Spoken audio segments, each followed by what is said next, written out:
पीछे पाकिस्तान तरीके इंसाफ का जो है वो भी लोग उधर भी खड़े हैं। वोटर्स अपने अपने उम्मीदवार के लिए पर्चियां बनवाकर वोट कास्ट कर रहे हैं।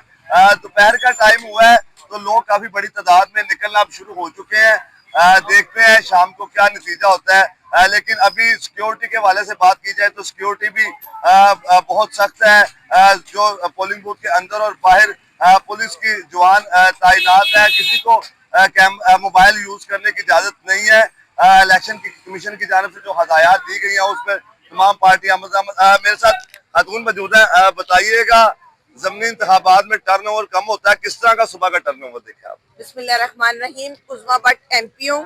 अब माशाल्लाह से खुद ही देख लें कि हमारे यहाँ पर 6:30 बजे से ही लोगों ने आना शुरू कर दिया था और आप देख रहे हैं कि माशाल्लाह हमारे कैंप के अंदर कितना गहमा गहमी है। लोग किस तरह से आके वोट कास्ट करके आते हैं और बताते हैं कि हमने शेर को वोट डाला है।